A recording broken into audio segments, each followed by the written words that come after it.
Welcome to the KMC Collective Podcast, where the KMC team brings you practical insights, creative ideas, and authentic conversations for children's ministry leaders. Each conversation is packed with strategies to help you lead with clarity, build strong teams, nurture families, and stay healthy in the process.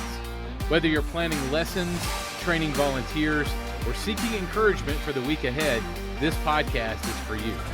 We hope to make you laugh, cry, think, and maybe a bit of all three in each of our weekly conversations. This is the KMC Collective Podcast. Let's jump into the conversation.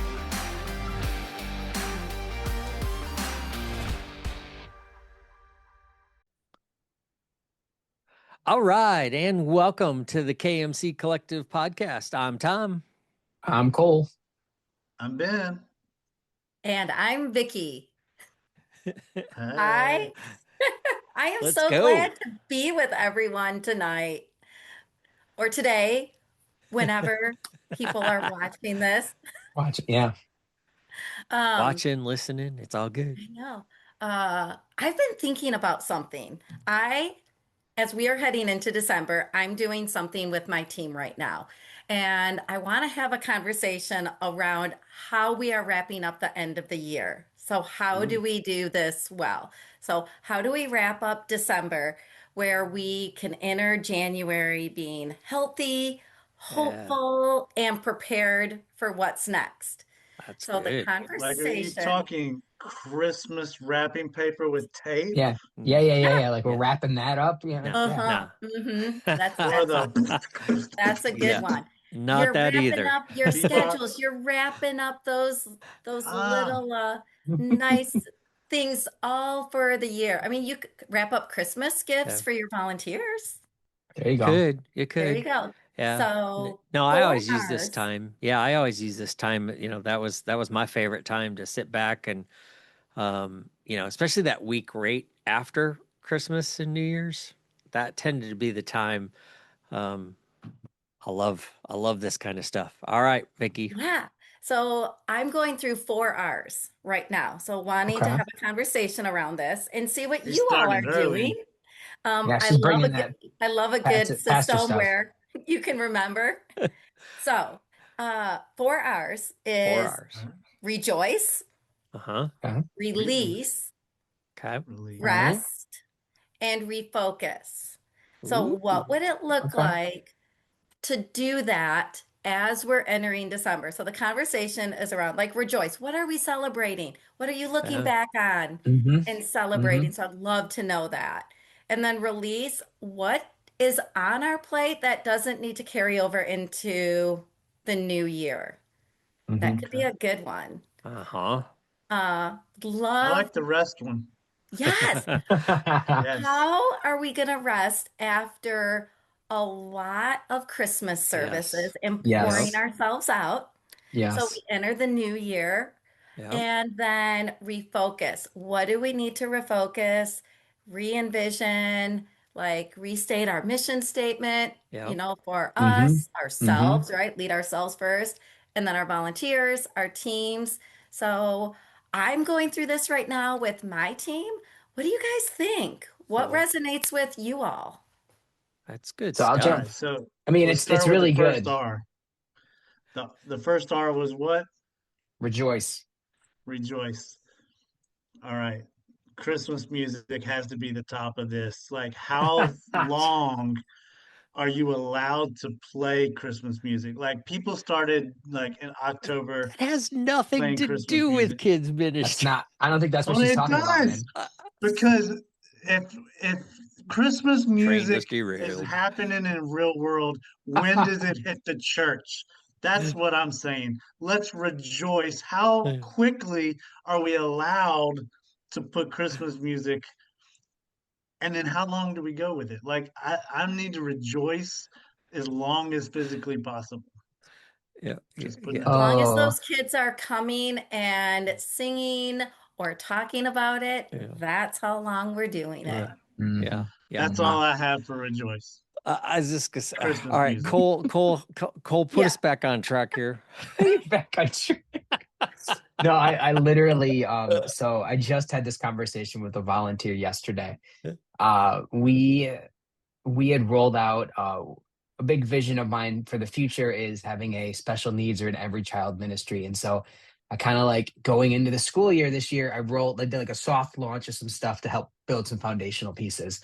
And I brought a volunteer in to help with a shadowing program. She was so excited about it and so pumped about it, but had no clue what she was doing. And so, and I myself am new at this. And so I'm kind of learning and then teaching her and then learning and then teaching her. And so yesterday we rejoiced on the first 3 months or 4 months of this and how well it's gone, because we've gotten feedback from the mom, feedback from the parents going, we just appreciate that you guys are willing to work with us and work with our child so that we can have a time to connect with Jesus and that our child can learn and connect with Jesus on their own level.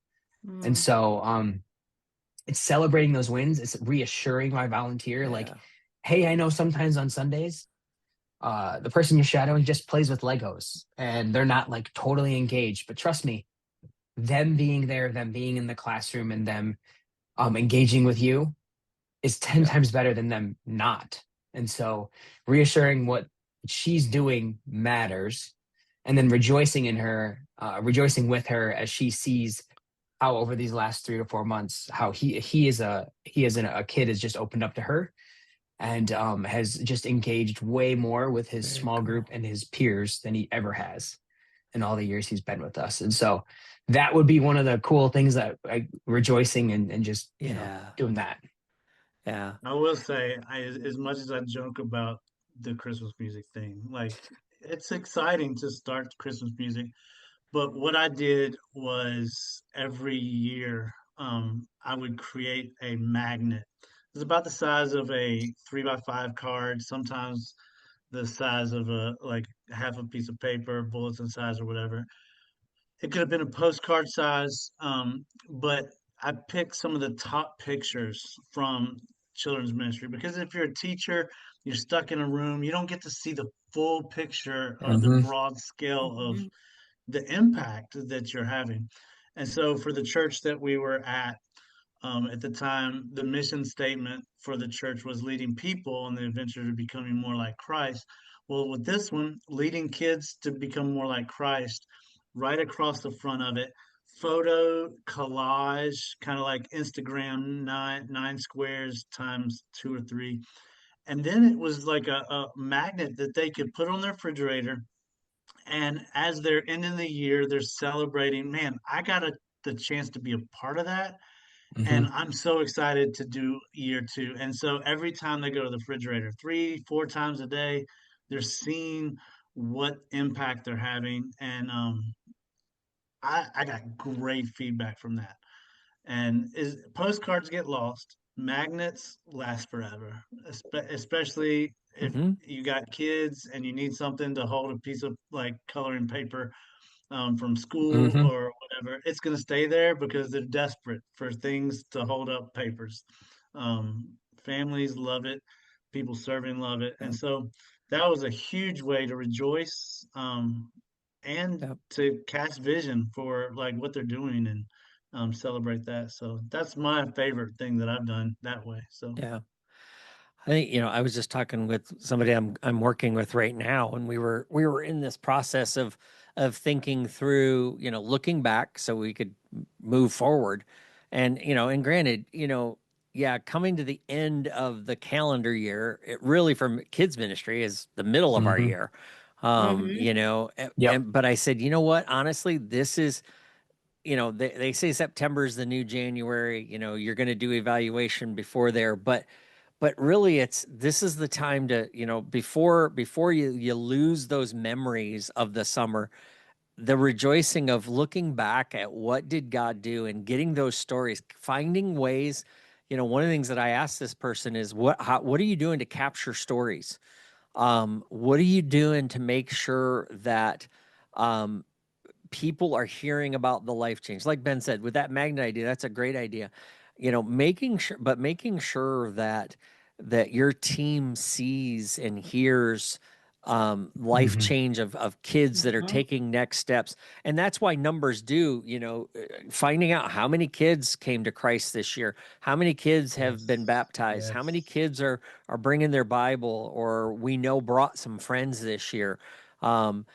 Looking at those numbers, I think we need to celebrate them, and don't think that, well, I only had 2 or 3 kids, that came to Christ this year.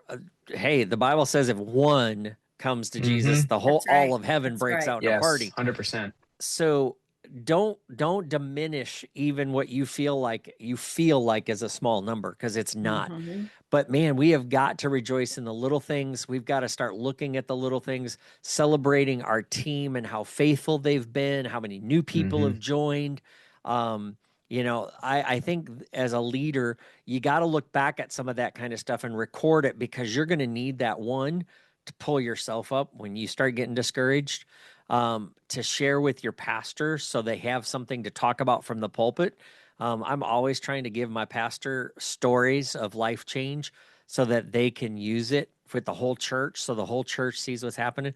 So I think rejoicing and celebrating all of this stuff, big, small, and everything in between, as a leader, we need to record it, capture it, keep it, so that way, when we're starting to look at things, happen to be, we've done an episode on budgeting. It's pretty powerful to throw to the budget committee the stories of life change. This is where the dollars are going. This is why I'm asking for more nickels to reach more noses. So true. And like you gotta count your blessings. And my light just died. I look dark and handsome. All right, Vicki, I what's the next one? Yeah, I love that, Tom. So the next R is release. So this is like, what are you going to release? You are not going to carry into the new year. For me, when I'm looking at this, it could be maybe a project that we were wanting to work on, and you're like, I don't know if this is something that we need to carry into the new year and either start, continue. So a good thing is like, what do we need to stop doing? And that can be for many, many different reasons. But I love this one, especially coming out of Rejoice. Everything that we are celebrating. And now what do we need to release that's really not helping us celebrate? It's not helping us reach our goals. It's just, we're just spinning our wheels. And I know sometimes for me, it can be that project that I really want to work on. It's like personal. I'm the one who's come up with the idea, and it's just clunky and not working. And I remember 2 years ago, I had to let it go. I'm just like, I am not going to carry it in. And that was so freeing. And 2 years later, no one is missing that half-done project. Yeah. Well, there's a lot of sacred cows that make great prime rib. Ooh. Tweet that. Put that on Instagram. So, well, seriously, I mean, there's some projects. I mean, we keep certain programs around, like Grandma Jane's old piano that is broken and the pedals don't work and half the keys are stuck, but it was donated, and there's a plaque that says Grandma Jean's piano. And so nobody wants to throw it out because it's Grandma Jean's piano and it's got a little plaque on it. There's a brass plate. Grandma Jean donated this piano, and Grandma Jean's been buried for years, but nobody wants to touch. There are times where we have got to bless and release some programs, and stop chasing, the good idea and go for the God idea, right? And I think that's one of the things that ministry leaders are hoarders, and we don't just hoard stuff, we hoard ideas and dreams. And I think this is what I'm guilty of. So that's why I'm confessing it right now. I tend to be a chronic starter on things too. And there are some times where I need to go, you know what? It is not time to start that. We don't have the time. We don't have the energy. We don't have the resources. it might be a good idea, but it's not God's idea. So I'm going to release that thing. And the only way I'm going to know is if I start looking at all the stuff I'm doing and go, all right, some of these programs aren't drawing anybody anymore. Nobody wants to volunteer for them anymore. We don't have the space for it anymore. I mean, there's some things that are just standing there obvious, like Grandma Jean's piano, that we just need to, I took a church piano once and we did a youth group fundraiser for our missions trip and we sold hits on the piano. And that's how we got rid of Grandma Jean's piano. And it was fun. So Vicki, let me ask you this. Do you, or have you, and I guess we could open this to everybody's, how often throughout the year do you do surveys? Do you survey your families? Do you, like, I know I've talked about this in a past Mm-hmm. episode where Mm-hmm. I have a group of kids that I value their input. Yep. It may just be a verbal survey, but do you survey throughout the year? And if so, how do you utilize that towards the end of the year? Ooh, that is so good. We do a few surveys throughout the year. Sometimes it's around events. And so, of course, coming out of camp, always doing a survey to your Yep. camp volunteers and Mhm. That's your good. families. And then right now we are getting a ton of feedback. We are 4 months into new curriculum. And so we are doing Yeah. a lot of feedback and asking good questions. And so surveys through email form, some Mhm. of our trusted volunteers, right? Because we want to Yep. know as we're evaluating this curriculum, what shifts do we need to make going into January? Yeah. It's Uh, good.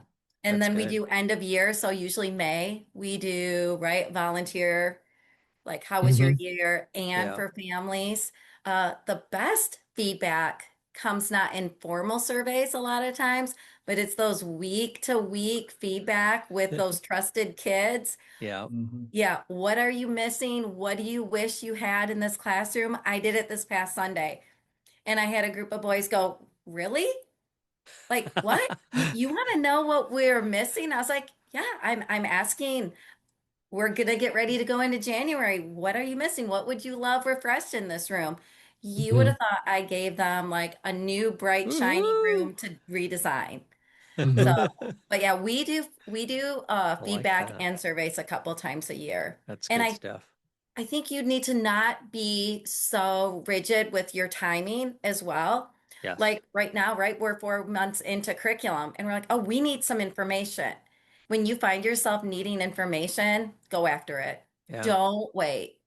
Yep. True. How about True. you? Volunteers love it when you ask too, because it Mhm. helps them Mhm. own what they're doing. If you're asking, "Hey, how's it working for you?" I mean, do you get, do you like this? And what don't you like? And that's the same thing. Like I say, when you're getting ready to release programming, asking people, there's a lot of people out there going, man, I wished, because I had somebody that we did a program and I started asking, do you guys really like this? And they're like, no. Well, why are we doing it? Because we've always done it. Mm. We've always had it. And it's like, but do you want to keep doing it? Nope. Would you quit right now That, if I told you you could quit? Yup. Yep. that is the biggest thing. I've heard people say it's all because we've always done it. But Yeah. then there's another side issue, like as a children's pastor, director, or whatever, you have Mm. your own opinions and you think, oh, this is the greatest thing. It's the best idea ever. No. And then Yeah. you ask somebody and it's not working. Or something that you think is dumb may be the most effective thing at home. And Uh-huh. I got lit up once because of that. Like they said, this is actually working. Why did you get rid of it? I was like, because I didn't think it was. I thought it was boring. It was a waste of my time to make those papers every week and send out emails every week. Well, apparently it was working, but it was because I was being lazy and I got rid of it. So that's why I ask you, like, who do you bring into this whole thing throughout the year, and then taking it at the end of the year saying, all right, here's some of that feedback. This is why we ain't moving into next year doing this, or this is why this has got Mhm. to be top priority. Yeah. But that's a good one. Yep. Yeah. But I'm I more like excited about number 3R. Of course you are. that. Oh, What is So, it? Wow. yeah, Cole, what's your thought on this? on the release, I mean, no, you guys have said on release oh, on or rest? rest. You can, Okay, yeah. rest. No, release. You guys said most of everything that I was thinking, and I agree with everything. Rest. I recently, I got convicted by my maintenance, or well, our maintenance supervisor convicted me, and he was like, "Hey, I feel like you haven't taken enough vacation this year." He said, "How much do you have left?" And this is back at the middle of October. I Uh-oh. was like, with personal time and vacation time, I'm at like 7 days. And he's like, you don't get to carry that over. I was like, yes, I know. I've worked here 6 years. So I know I know what happens if I don't use it. I lose it. And he's like, you got to start taking days off, man. And so I felt very convicted because any people that anybody here listening knows what an Enneagram is. I'm an Enneagram 8 wing 7. And so like when I get driven, when I get going, and kids ministry is the thing that I get going and get driven about, I just tend to just go and not always take that time to rest. I'm learning. I'm getting better at it after 20 years of ministry. But for me, I have to be very intentional about it because I won't do it. Like Yep. if I don't Right. set boundaries and take the time away, Mhm. and that happened to me probably, I mean, with everything that our maintenance guy said, but when I took this job, at my current job 6 years ago, I made a promise to myself and my wife that the week after Christmas, between Christmas and New Year's, we would take off. Yep. And Me I too. wouldn't do I any did that work. too.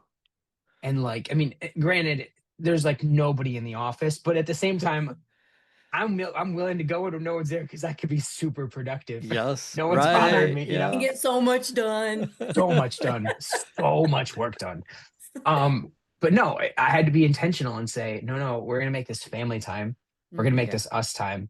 And I also, another piece of this, and this might ruffle some people's feathers. I had a conversation with my family ministries pastor when I started, and I said, a non-negotiable for me is the Sunday after Christmas, no kids ministry. Not only do I get a rest, all my volunteers get a rest. Mm. And Bravo. he was reluctant. He was reluctant at first, but now it's a rhythm, and my volunteers love it. My senior pastor and my campus pastor are like, "This is great. We love having the families in service and things like that." But it's very intentional. I work Yep. I don't live near family, and so I need to take time away to go see family in the holidays. Yep. And taking a Sunday off is hard. I'm assuming all of you know taking a Sunday off is sometimes What? impossible. Yes. Jesus never took Sundays off. But no, for me, when it comes to rest, I have to be super intentional because I am not one to rest. I am one to just go and drive forward. Yep. And if I don't do that, if I don't rest, I will just drive myself into the ground. Yeah. So, yeah. Vicki, I'm very curious because I know you lead multiple teams. Mm-hmm. How do you model rest for your teams? Because I think there's probably listeners going, I'm not sure what that looks like. I'm with Cole. I don't know if I'm doing well enough. So Sure. how do you model that for your teams? What's that look like? Well, I admit that I'm a recovering workaholic, and Me too. my tendency is just to work. And I start with looking back, and my goal is for all of my teams, and I'm really specific with my staff. I don't want them to learn the hard way how I learned through basically sacrificing some family time and some family things for the church. I thought that's what I had to do. And so I'm so honest with my team. And I'm like, I want you to learn from my mistakes in the past. Rest is key. I don't understand why in family ministry, I was like, family ministry, I have to give it all, and it's all the church. If we're family ministry, our family should be first. And so I really model that now of like, we need to rest. Our families are our first, right? It's, God first, relationship with Him. If you're married, your spouse, and Yep. then your family, then your kids, and then your job, Yep. you know, and even attending church is like right there, but then your job. And Yeah. so I model it by taking time off and Good telling for people you. I'm gone. And so doing that well throughout the year is how I model it. And then starting on October, we start talking about PTO or your time off, whether it's paid or unpaid, part-time, full-time, what does it look like? And I did it in November with my team. And I was like, I need to know what does your schedule look like in November and December? When are you taking that time off? Yep. Because like Cole said, you're not carrying it all Yeah. over. Right. So maybe it's those half days, maybe it's a couple days here and there. And then, right, I modeled it by Yeah. taking time off, getting better at taking time off throughout the year. And so if you were bad this year, anyone who's listening, there's next year. So maybe your January is releasing that workaholic stuff so you can rest. And you might be going into January putting three different times during the year that you're going to take time There you off. go. Yep. See, I think that's where it starts. You know, when you're building the count, you shouldn't, because I'm doing this too. I've done it too many times, too many years where I got to November, December and had a lot of time off. And it showed me when I looked back that I wasn't resting well throughout the whole year. And it can't be just get to December and rest. It's you said it, Vicki.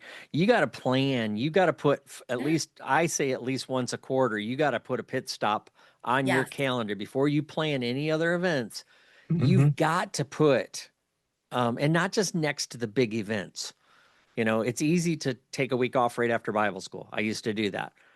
But it's those weeks leading up to Bible school that I should have put a stop in there before I went on the blitz of Bible.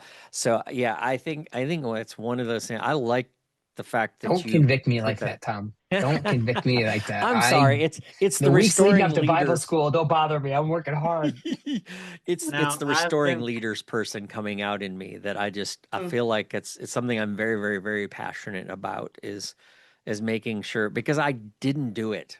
And I'm looking back going, man, I do have some regrets. I have some regrets because I did not prioritize rest the way it honors God throughout the whole year.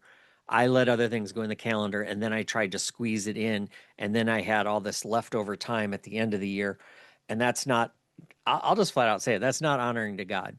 And I know Jim Weidman nailed me between the eyes when he said, "Look, who you married to? It's There not you the go. church." Jim has a way of doing that. Yes. mic drop right there. We're done. So That's a oh, we're not done. We got one more hour. We But do. let me just encourage you. I've been consulting with small churches, and these ladies, these men, they're like they feel like they're the only one. And if they don't show up on a Sunday morning, it's not gonna Right. happen. Let me just encourage you with one sentence. Find a friend and ask a favor. Like, There you hey, go. I need a break. Yep. You Yep. love me, help me. And that Preach. may be the doorway to something that they never knew, but they love you. They're willing to help you and do whatever it takes for Jesus, and just do it. Like, Yeah. you pull a favor, ask Yeah. a friend to help, and take a break. There you And go. That's good. like, you can That's be a good. small Right. church or a big church. Oh There's yeah. people there It's that love you. either way. Absolutely. I know. I've talked to a couple people that are in that same boat, Ben, and they're just like, but I can't, right? I Right. can't take off. I'm the only person. And I'm Yep. like, who is your volunteer that comes up to you and talks to you every Sunday? Who's asking you how you're doing? Who could that Yeah. right hand person be? Yeah. If they can do it 50% as good as you, give it to them for a weekend. Let 'em. They're not Absolutely. going to break church. It takes That's a right. lot to break They're not church. going to break church. That's great. Don't break it. It's fragile. So we're on the Oh my last gosh. 5 minutes. I want to know this last R because this is probably the most important R of all the It four. is. Yeah. Mhm. So hit us. What's that last one? One more time. So refocus. So what's your vision for the new year? And so for most of us, we're not going to walk into our senior pastor's office and say, "Hey, I got a new mission and vision for this year." But it could be that. Yeah. It could be, I'm going to look at new curriculum this year. It could be, Mhm. we are revamping, we're opening up a special needs, but where do we need to refocus our vision and just spend Yeah. even a day or 2 days just envisioning yourself, envisioning your volunteers for this is where we want to go, right? We looked back and now where do we want to go? What would it look like to give out Mm, 3 times as many Bibles as we did last year? What would it look like for more kids' salvations? What that's would it great. take curriculum or training wise to, more baptisms? But I love the refocus going into January, Mm-hmm. That's especially Yeah. as good you're stuff. coming out of rest. You've rested for a little while, so you're like, Yep. let's go. I don't know about you, but yeah, I Yeah. get really pumped about refocusing because, right, it's what we're doing. Yep. Yep. What do you guys do? Cole, you look like you had something to say. Yeah. So Bring as it. one that struggles with the third R, rest, especially I do have that week off and all that type of stuff, but I mean, let's be honest, it's the holidays. There's not a lot of like true Mm, spiritual rest happening. It's a lot of go, go, go. Yeah. And so I will tell you, I have for almost all my years in ministry struggled with refocusing at the beginning of the calendar year. okay. I'm okay like most churches that I've worked at, like the kids men year is September through May, and then you go Right. into summer. But like saying at the halfway point, which I see it, I understand its importance, but I struggle with it. It's just and again, it might be because I struggle with the rest part of it, but I struggle to refocus. I'm actually want to take a step Mm, back. I want to hear from all of you because this one when when you said it and like we talked about, I was like, oh boy, I'm gonna have to confess because I'm not good at refocusing at but this that's real. strategic I think spot. Yeah. that's I was just real. gonna say That's so many that's people. yeah. Yeah. Go. I'm ADD. I'm ADD. Holly said that's True, all true Vincent. confessions for bed. I'm ADD. I'm ADD. I'm always refocusing. Every minute I'm refocusing. Uh, yeah, but you know what, Cole, I think if everybody that's listening is honest, we all Mm, struggle with this Yeah. idea, and I think it's just a matter of saying, okay, am I in the place where God wants me to be right now? Is my ministry where God wants it to be right now? Am I listening to God? Another Jim Weidman question is for the leader to ask: has there ever been a day other than today that you feel closer to Jesus than you are right now? Hmm. mm. Taking that, my favorite question to get me refocused for myself is pretty scary to ask, but to go to a couple of key volunteers and say, "What's it like being on the other side of me right now?" Ooh, Um, that's good. Like it's a scary I got question. like 5 people off the top of my head just when you asked that question. Like, oh, I could ask them. Yeah, sometimes I didn't want to hear their answer though, because sometimes my leadership wasn't focused Mm. and I was bouncing around like a super ball and I was changing things that didn't want to be changed, like Didn't need to Ben be changed. mentioned earlier, they're like, "Why'd you stop that?" Well, because I was bored with it. You know, I mean, I've done that. I could say that. I mean, Yeah. I stopped programs that I was bored with, and nobody wanted that to stop. It was just I was bored with Mm. it. I wasn't the right leader to be leading it. So guess what? I had to release it. And then after that, I got some rest, and I rejoiced. Mm. Well, Cole, I think it's on the list. In Yeah. fact, it's not, I think I know it's on the list because it's hard, right? Yeah, These Mhm. yeah, 4 R's are Yeah. not on the list because they're easy to do. all right. They're on the list That's because they're very good. hard and it takes intentionality of Mhm. looking at them every year to keep going. Yeah, yeah. And But we Yeah. so, need to ask them. We need to ask them yeah. for I sure, for always sure. ended my year asking myself one question. I didn't take a lot of time, but during the holidays because I was just trying to survive. But the I question I asked going into the next year is why? Why did I do it this year? And why do I want to carry it into next year? And if That's you can good. answer it clearly, saying, because this is going to fulfill the vision of our church, this is going to lead kids to Jesus, this is going to disciple them and enable them to fall in love with God so that they don't stray away as the older they get, then you are focused on moving forward. But if you can say, well, it's fun, it's exciting, it's a fad, kids like are stuck in their phones anyways, like if it's centered around Jesus and it's focused in on what you signed up for when they hired you or brought you into the children's ministry Right.